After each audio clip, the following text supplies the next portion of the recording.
नमस्कार, मैं हूं एडवोकेट जितेंद्र दलाल और आप देख रहे हैं मेरा YouTube channel the legal aid. आज की वीडियो में बात करेंगे कि एक्सीडेंट होने पर सबसे पहले क्या करना चाहिए और एक्सीडेंट होने पर किन बातों का ध्यान रखना चाहिए, कौन सी ऐसी गलती है जो हमें बिल्कुल नहीं करनी चाहिए।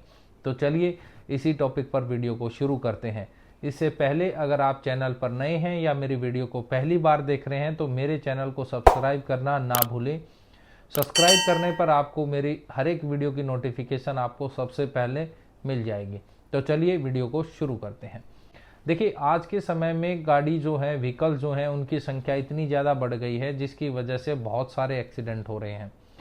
तो अगर आपके साथ एक्सीडेंट हो जाता है तो आपको सबसे पहले ये ध्यान रखना है कि आपको खुद की सेफ्टी का ध्यान रखना है। खुद की सेफ्टी से मतलब ये कि सबसे पहले आप खुद को अपना सुरक्षित महसूस कराएं।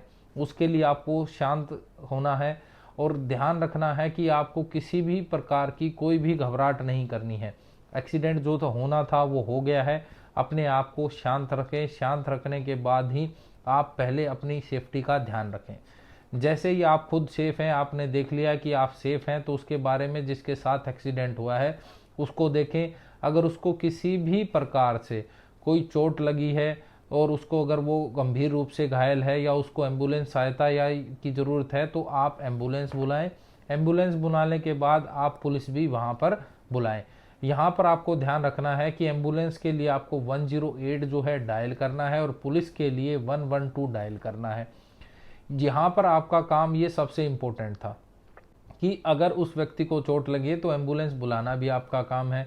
आप एम्बुलेंस को बुला लें। एम्बुलेंस बुलाने के बाद आप पुलिस को भी कॉल कर लें। पुलिस जब तक आ रही है, एम्बुलेंस जब तक आ रही है, तो आपको दूसरा अपनी सेफ्टी के लिए ये करना है कि जो एक्सीडेंट जो जिस व्हीकल का हुआ है, जिन व्हीकल से एक्सीडेंट हुआ है, जिसकी गलती से एक्सीडेंट हुआ है, उस व्हीकल की आपको फ़ोटो ले लेनी है। एक्सीडेंट की जो साइट है जहाँ पर एक्सीडेंट हुआ है उस स्पॉट के भी आपको फ़ोटो अपने फ़ोन में ले लेने हैं और कोशिश करना है कि कोई ऐसा व्यक्ति भी आपको मिल जाए कि जिसने एक्सीडेंट होते हुए अपनी आंखों से देखा है। हो सकता है कि वो आपकी मदद के लिए आपके इस केस में आपकी एविडेंस देने के लिए भी तैयार हो जाए। अगर वो हो रहा है तो ठीक है, नहीं तो उसको इस बारे में आप उससे पूछ सकते हैं कि क्या आप इस बारे में गवाही दे सकते हैं, तो गवाही के लिए भी आप उससे पूछ सकते हैं।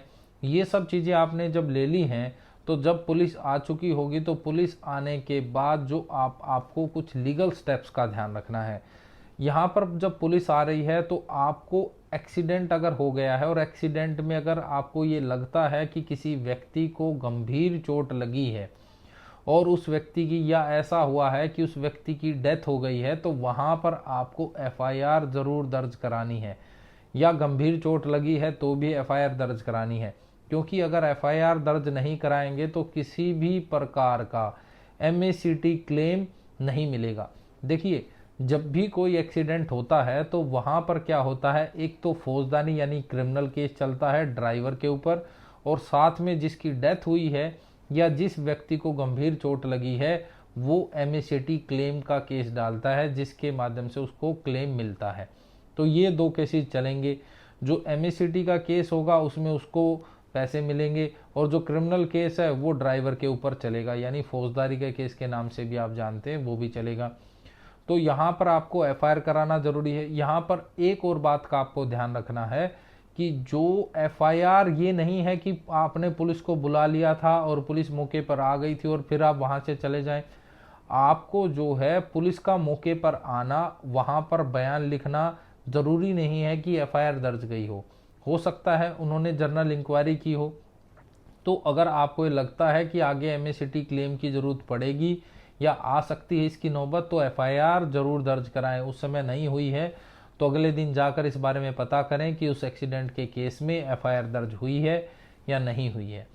और एक बहुत ही इम्पोर्टेंट बात जिसका आपको ध्यान रखना है, ये आपको पता है कि ये एक्सीडेंट आपकी गलती की से हुआ है या आपसे हुआ है, तो किसी भी प्रकार से किसी भी मीडिया के सामने, किसी व्यक्ति के सामने वहाँ पर आपको स्वीकार नहीं करना है कि इस एक्सीडेंट में मेरी गलती रही है। आप ये सोच रहे होंगे कि वकील साहब यहाँ पर ये सब क्यों कह रहे हैं, तो देखिए, ये जो है ट्रायल का विषय है कि गलती किसकी रही है। वहाँ पर आपका एडमिशन करना बहुत ही आपके लिए गलत साबित हो सकता है। यहाँ पर आपको ध्यान दें, जब एक्सीडेंट हो गया है वहाँ पे जो है एम्बुलेंस भी आ गई, पुलिस भी आ गई, पुलिस ने अपनी कार्रवाई कर ली है।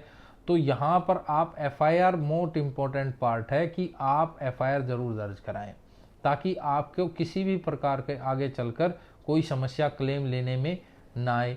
साथ में इंश्योरेंस का जो क्लेम के लिए आपको विद इन 24 आवर्स आपको अपने इंश्योरेंस, जो भी आपकी इंश्योरेंस कंपनी है, उसको सूचना देनी है। अगर आप नहीं दे पाए हैं, कोई परिस्थिति ऐसी होगी, गंभीर परिस्थिति में आप फंस गए हैं, तो एज सुन एज पॉसिबल आप कम से कम डीलर को इन्फॉर्म कर दें या डीलर के माध्यम से इंश्योरेंस कंपनी को इस बारे में सूचना दें। इसके अलावा आपको सुरक्षित रहना है। सबसे पहले आपको ये ध्यान रखना है कि अगर एक्सीडेंट हो जाता है, अगर उसमें किसी को किसी भी प्रकार की चोट नहीं लगती हैं, सिर्फ व्हीकल्स का आपल में लॉस होता है, तो आपको किसी भी प्रकार का वहाँ पर झगड़ा नहीं करना है। झगड़ा करने से आपके ऊपर फिर आपकी प्रॉब्लम जो है बढ़ जाएंगी। लड़ाई झगड़ा करने पर फिर क्रिमिनल केस जो है अलग से भी चल सकता है। तो ऐसी लीगल अपडेट्स के लिए मेरे चैनल को सब्सक्राइब जरूर करें। अगर आपको ये मेरी वीडियो पसंद आ रही है तो मेरी वीडियो को लाइक करें, शेयर करें और मेरे चैनल को सब्सक्राइब करें। जय हिंद, जय भारत।